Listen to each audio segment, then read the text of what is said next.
Here's the big challenge of life. You can have more than you've got because you can become more than you are. That's the challenge. And of course the other side of the coin reads, unless you change how you are, you'll always have what you got. I have found in my experience that income does not far exceed personal development. Now sometimes income takes a lucky jump, but sure enough, unless you grow out where it is, it'll usually come back where you are. Life has strange ways. If somebody hands you $1 million, best you become a millionaire quickly, so you get to keep the money. Otherwise, sure enough, it'll disappear. Somebody once said, if you took all the money in the world, divided it up equally among everybody, it would soon all be back in the same pockets. Incredible. Success is something you attract, not something you pursue. Success is looking for a good place to stay. So instead of going after it, you work on yourself. Personal development. See, the major question to ask on the job is not what are you getting. The major question to ask on the job is what are you becoming? See, the big question is not what am I getting paid here. The big question is what am I becoming here? Because true happiness is not contained in what you get. Happiness is contained in what you become. So that's our major subject for tonight, personal development. Of all the assignments Mr. Schoaf gave me at age 25, this was probably the most difficult. In fact, I'm still working on this one. I think it's an unending challenge to see what you can become. The next subject is called Basic Laws. And it's good to study the basics. And I call these basics primarily because they come from the Bible. Now, I'm not a theologian or a minister, and that'll be apparent. But Mr. Schoaf taught me that the Bible was a good textbook for ideas and stories and success equations, how to live the better life. I found out that was true. He also taught me that the Bible is as practical as it is spiritual, and I found out that's true. If you look at your bank account and your income and you're not happy, there are several places in the Bible to check to see what the heck's wrong so you can make the changes. And we're going to cover some of those tonight, called basics. Okay. The next subject is my favorite, setting goals. Mr. Schoaf taught me how to set goals. What a favor that was. One morning at breakfast, shortly after I met him, he said, Jim, let me see your current list of goals, and let's go over them and talk about them. He said, maybe that's the best way I can help you get a better direction started. And I said, I don't have a list. He said, well, is it out in the car or home somewhere? I said, no, sir. I don't have a list anywhere. He said, well, young man, that's where we got to start. He said, I can tell you right now, if you don't have a list of your goals with you, he said, I can guess your bank balance within a few $100s. Which he did. And that got my attention. I said, you mean my bank balance would change if I had a list of goals? He said, drastically. That day I became a willing student how to set goals. And sure enough, learning how to set goals changed my life. And I often wondered why no one had ever taught me how to set goals up until age 25. I went to high school, but if they offered it, I missed it. I went to college for a year, never heard it. I worked for Sears. Really? And to my knowledge, Sears never taught it. Right? How to set goals. So here I am, age 25, married, my family's starting, I've been to college, I'm working, and I still don't know how to set goals. But fortunately, when I was 25, I met the man who taught me how, and it revolutionized my whole life. Economically, socially, personally, it's incredible. So I want to share with you tonight what Mr. Schoaf shared with me, how to set goals. It can be a life changer. Okay. The next subject is the negative part of the seminar. Life is part negative, so we got to talk about the negative. And this subject is called diseases of attitude. Diseases of attitude. There's a lot of things that can wreck your chances to do well. We live in a rather dangerous world, so you got to be not only wise, you got to be careful. Now, attitude diseases are just as bad as physical diseases, right? High blood pressure, heart trouble. I mean, a lot of things lace your chances to do well. So you've got to be careful. And attitude diseases are deadly. I mean, they'll destroy all the good things you start. Okay? So we'll go through those attitude diseases, how to spot them, how to look for them, what they are, and the cure. And I'm a pro on these because I've had them all, so I can give you excellent advice on these. Now, the last subject we're going to consider tonight is called the day that turns your life around. The day that turns your life around. And under this subject, we're going to talk about the emotions that can change your life. Human beings are emotional creatures, and emotions are powerful for life change. Now, of course, emotions are so powerful they can go either way on you. Emotions can either build or destroy. So you really have to employ emotions properly. We call civilization the intelligent management of human emotions. If you can intelligently apply your emotions in the right direction, no telling what can happen. Could turn your life around one day would be sufficient. So we'll talk about those. Okay. Now that's a lot to cover in one evening, but we'll keep at it here and see if we can't get it all done. I'd like to have you now jot down the theme of the seminar. Every seminar should have a theme, I guess. We've got one. It's on some of our literature if you happen to notice it, but if you didn't, for your notes, here it is. The theme of the seminar goes like this: the major key to your better future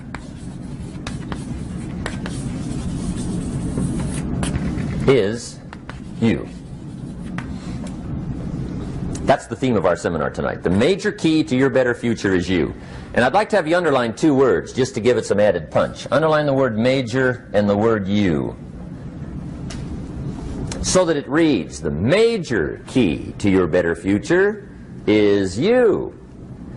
Now, my first suggestion is transfer this to a card or something where you can put it up, where you can see it every day. Preferably put it up where you can see it at the beginning of the day, before you go off to put the day together. This is a good phrase just to glance at, to keep in mind as you're putting the day together. It's called the silent seminar. If you'll just let this talk to you during the day, I found it to be tremendously helpful. The major key to your better future is you. For a big share of my life now, I didn't have this one quite figured out. Among a lot of things I didn't have quite figured out. Many things used to puzzle me back in those early days. I used to wonder why two people could work for the same company, one make twice as much money. Now, see, that used to puzzle me. And maybe they were the same age, graduated from the same school, live in the same community, work for the same company, with the same products and the same services. They've got the same traffic, the same problems, and one makes $1,000 a month, the other one makes $2,000 a month. Now that was my puzzling question. Why would this long list be the same and the money twice as much? I asked, what's the difference between $1,000 a month and $2,000 a month? And I don't mean $1,000 a month, right? I could figure that out. But what makes the difference? Why would one person do twice as well, 3 times as well? Speaking economically. Now, I know there's more than one way to do well. I understand that. But in this little narrow area called compensation, what's the difference? Well, back then, with my faulty thinking, I'm trying to reason it out. I thought, well, maybe time makes some of the difference, right? Some people do better because they have more time. I used to say, Harold ought to be able to do well. He's got a lot of time. If I had all of Harold's time, I could do well. Now, that's got to be dumb, right? Number one, you can't get somebody else's time. A guy says to me one time, he says, you know, if I had some extra time, I could make some extra money. I said, then forget it. There isn't any extra time. Hey, when the clock strikes 12 midnight, that about wraps it up, right? I mean, you can look around the gongs there for a little more, but it's over. You say to the guy, what are you doing? He says, I'm looking for extra time. See, they'll come and take you away, right? There isn't any more time. Now, if you can't get more time, which you can't, what could you get more of that would make a difference in economic results? And here's the key word. Make it a part of your notes. We're going to consider it tonight. The word is value. And I have a little phrase for your notes. Value makes the difference in results. Value makes the difference. You can't get more time, but you can create more value. Now here's the first lesson of economics. Everybody should learn it from the time they're old enough to understand what a dollar means, how to earn one, how to get one, how to keep one, what to do with it.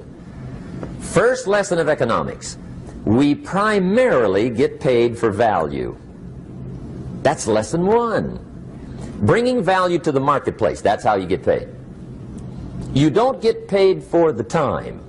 I know it takes time to bring value to the marketplace, but you get paid for the value, not the time. Now, since that's true, here's one of the key questions of the evening. Is it possible to become twice as valuable at the marketplace and make twice as much money in the same time? Could you become 3 times as valuable? Make 3 times as much money in the same time? Is that possible? The answer is yes, if. And it's always if, right? Life is known as the big if. Harry Truman once said, life is iffy. How true. And here's the big if we're going to consider it tonight. It's possible to do much better at the marketplace if you go to work primarily on yourself. And that's the theme of our seminar tonight. Learning to work primarily on yourself. People have asked me for the last 24 years, how do you develop an above-average income? And the answer is, become an above-average person. Develop an above-average handshake. Some people want to be successful, they don't even work on their handshake. As easy as that would be to start on. They let it slide, they don't understand. Develop an above-average smile. Develop an above-average excitement. Develop an above-average interest in other people. Develop an above-average intensity to win. See, that'll change everything. Probably one of the most frustrating experiences in life is looking for an above-average job with above-average pay without becoming an above-average person. It's called frustration.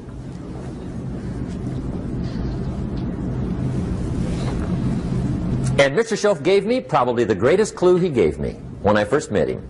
He said, Jim, if you want to be wealthy and happy the rest of your life, just learn this lesson well. He said, learn to work harder on yourself than you do on your job.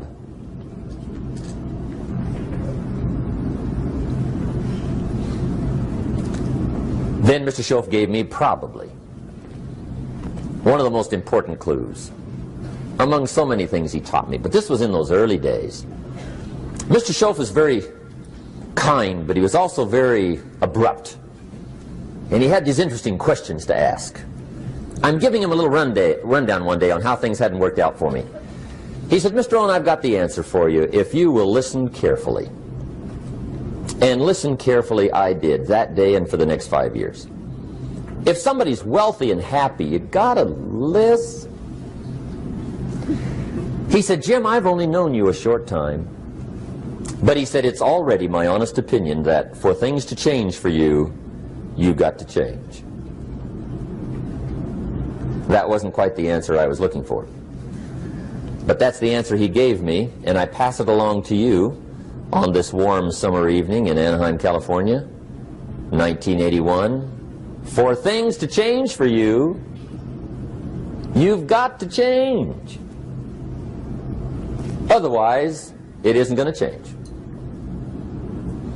Before I met Mr. Schoaf, I used to say, I sure hope things will change. Right? That seemed to be my only hope. If it isn't going to change, I'm in serious trouble. And then I discovered it isn't going to change, so I'm in serious trouble.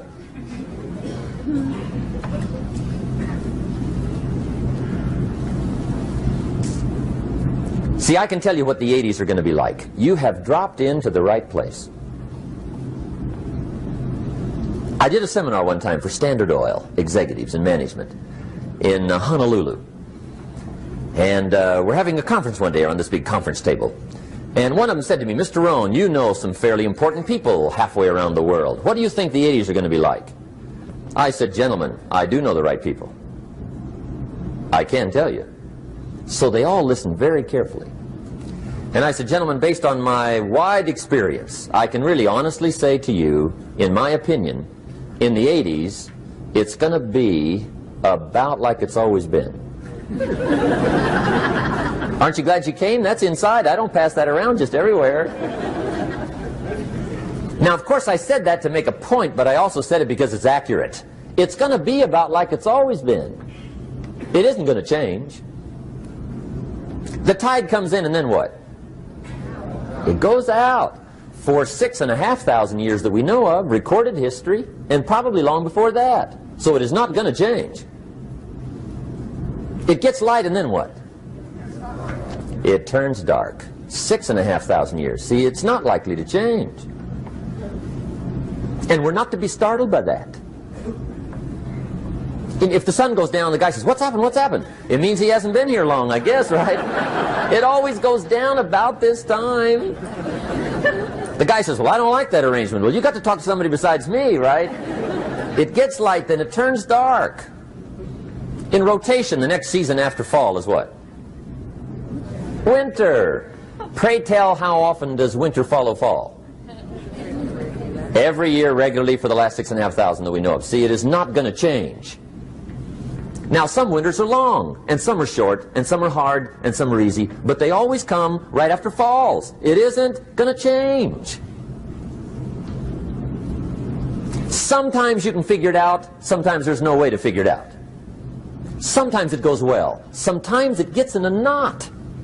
Sometimes it sails along, sometimes it gets in reverse. See, that's not going to change. The last 6,000 years reads like this: opportunity mixed with difficulty.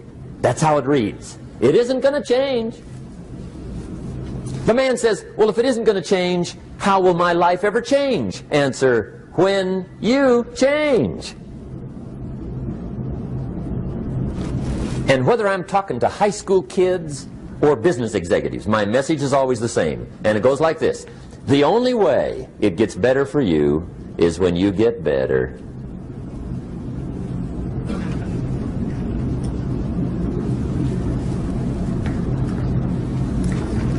Let me give you the 4 major lessons in life to learn. Here's 4 majors. It's good to study the majors. In our weekend seminar we teach. Some people don't do well because they major in minor things. You've got to be on the lookout. At the end of every week, end of every month, you've got to check, make sure you're not spending major time on minor things. Okay, we go through that whole series. Majors and minors. Now, let me give you 2 phrases before we get to the 4 majors. This will set it up and you'll see where I'm going. 2 key phrases for your notes. Here's the first one. Life and business is like the changing seasons. That's the first phrase. Life and business is like the changing seasons. One of the best ways to describe life, it's like the seasons. Frank Sinatra sings, life is like the seasons. Now here's the second phrase. Very important. You cannot change the seasons, but you can change yourself. You can't change the seasons, but you can change yourself. And see, that's how life gets better for you, not by chance, but by change. Now, here's the 4 major lessons in life to learn. I've got my first book finished. Came out a couple of weeks ago. This is in it. The 4 major lessons in life to learn. Here they are. Number 1, learn how to handle the winters. That's lesson 1. They come right after falls with regularity. Some are long, and some are short, and some are hard, and some are easy, but they keep coming. You must learn to handle the nights. They come right after days. You must learn to handle difficulty. It comes right after opportunity. You must learn to handle recessions. They always follow progressions. For the last 6,000. See, it isn't going to change. The lesson you must learn is how to handle it. And there's all kinds of winters, right?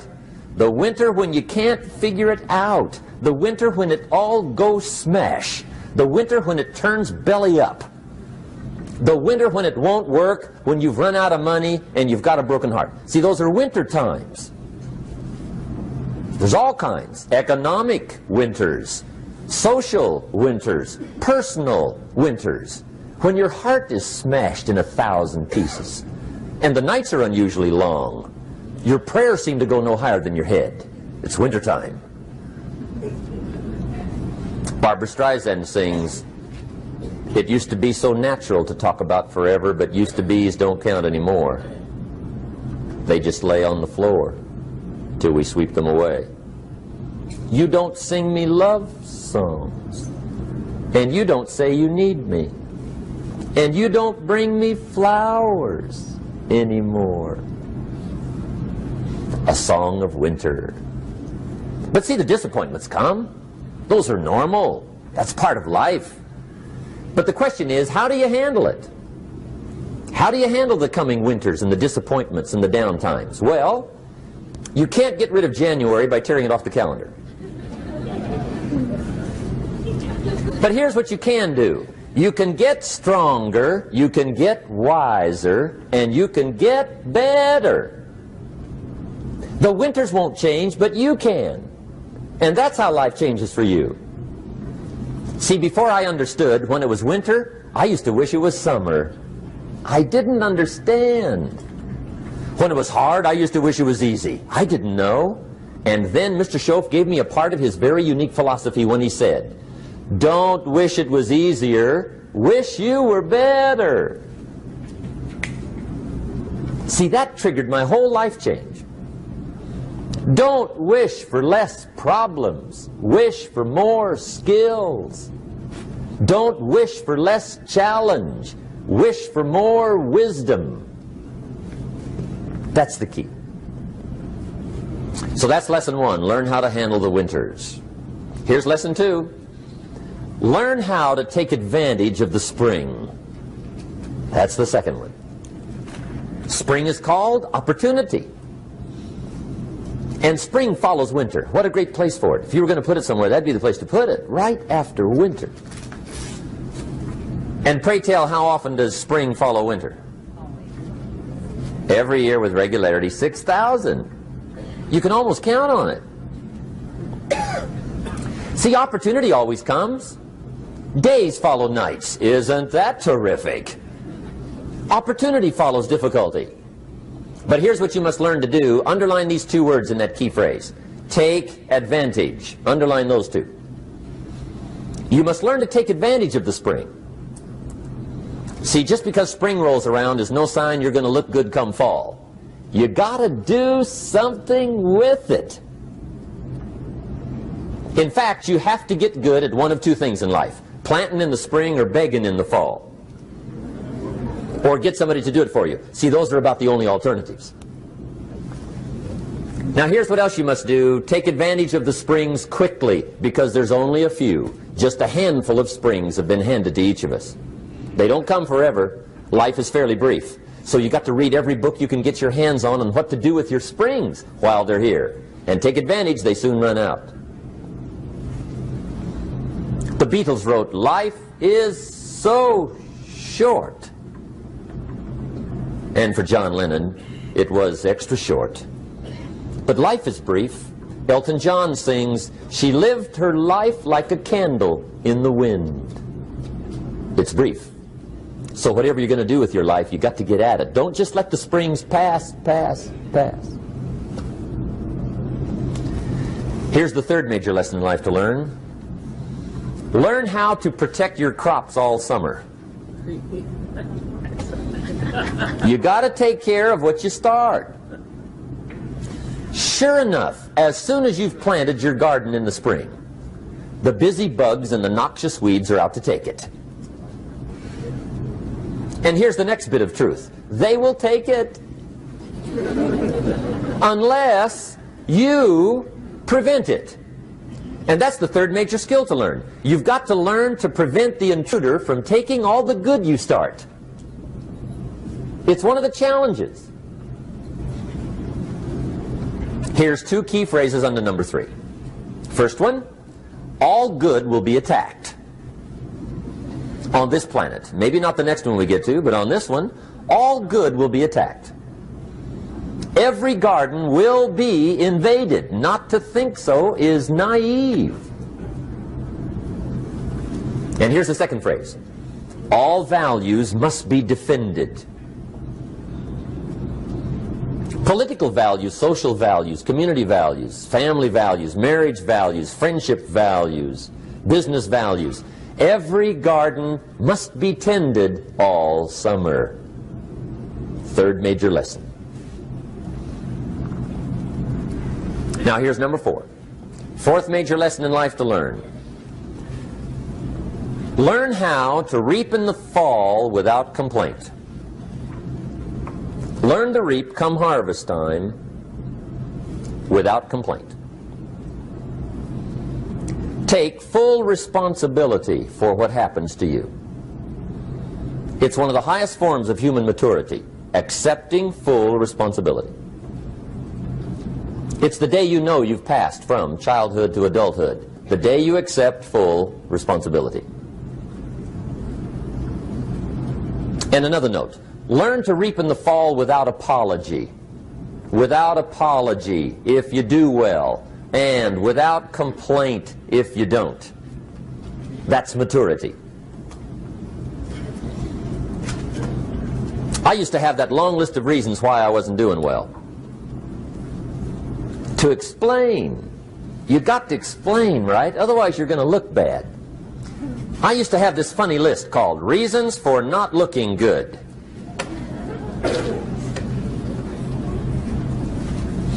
I used to blame the government. I mean, you can believe that or not. It was at the top of my list. I had a lecture second to none. The government. That was on my list. I used to blame taxes. Look what you got left after they take everything. And they expect you to do well. That was on my list there.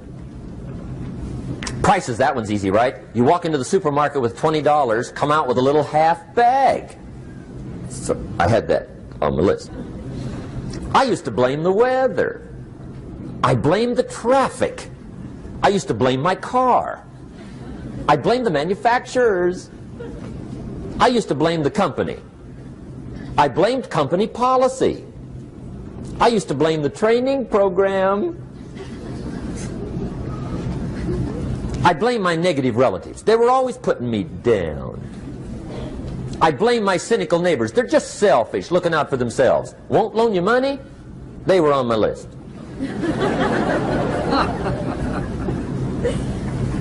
I used to blame the economy. I blamed the community. That's a pretty good list for not doing well, isn't it? I thought it was good. I'll never forget one day, Mr. Schoaf was very kind, but he was also very blunt, and this was no exception. And I'm glad he was blunt. There's a lot of things I'd have missed if he hadn't have been blunt. One day, with sort of a curious look on his face, he said, "Jim, just out of curiosity, tell me, how come you haven't done well up until now?" Excellent question. I thought, well, so I won't look too bad, I'll go through my list. And this list I just gave you, I put that on him. And he was very patient. He let me go through the whole thing, the government, the weather. I went through this whole thing. When I finished, he looked my list over very carefully. He said, "Mr. Rohn, big problem with your list. You ain't on it." How brilliant.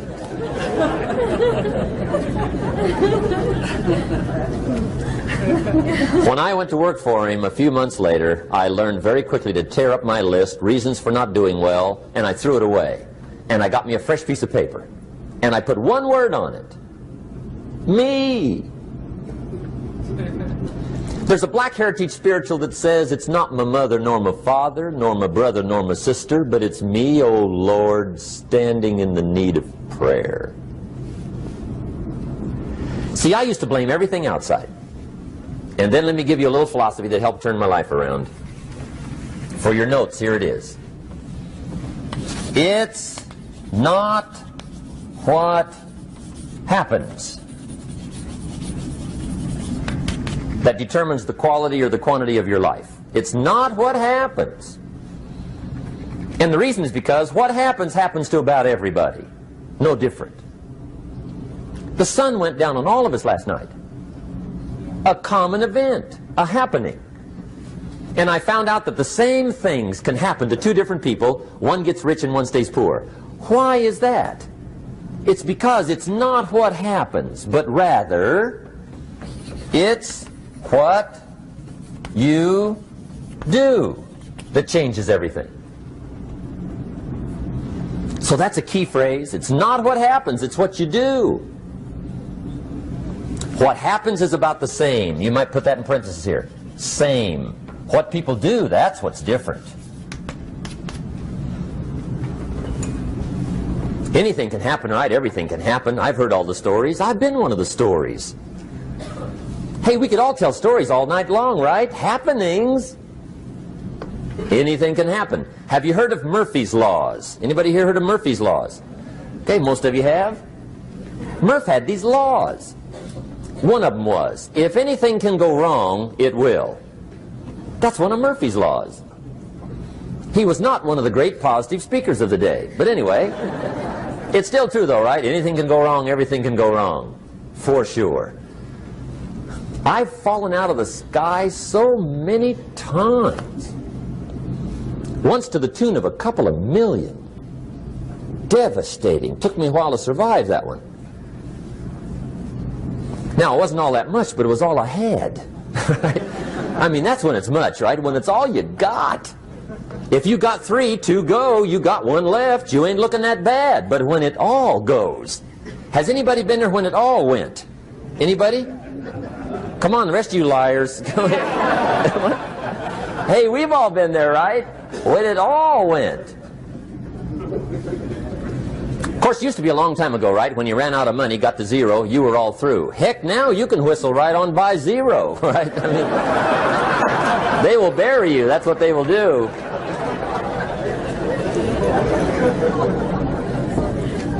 But see, those are the happenings, right? Everything can happen. Anything can happen. But it's not the happenings. It's what you do about it. Somebody says, yeah, but you don't understand the disappointments I've had. Come on. Everybody's had their share. Disappointments are not special gifts reserved for the poor. Everybody has them. The difference is what you do about them. It's not the weather. I used to blame the weather, and I discovered it rains on the rich. So see, that won't help. 2 men wake up one morning, there's a rainstorm on. One of them looks out his window, sees the rainstorm, and he says, wow, what a storm. With weather like this, they can't expect you to go out and make sales. He stays home. Same morning, the other guy looks out his window, sees the same storm, says, wow, what a storm. But he says, you know what, with weather like this, what a great day to go out and make sales. Most everybody will probably be home, especially the salesman.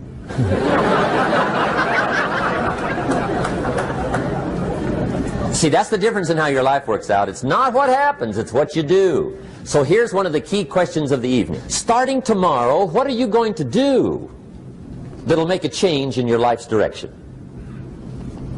Good question. What are you going to do starting tomorrow that'll make a difference? Now see, if you don't do something starting tomorrow that'll make a difference, guess what? It's gonna be the same. And see, that way you can guess what the next 5 years are going to be like. Look at the last 5. Because the next 5 are going to be like the last 5 unless you, major key, tomorrow, change it all. Or change a little, or change something, or don't change. It's choice time. You can do whatever you want. But it's nice to know any day you wish you can change your whole life.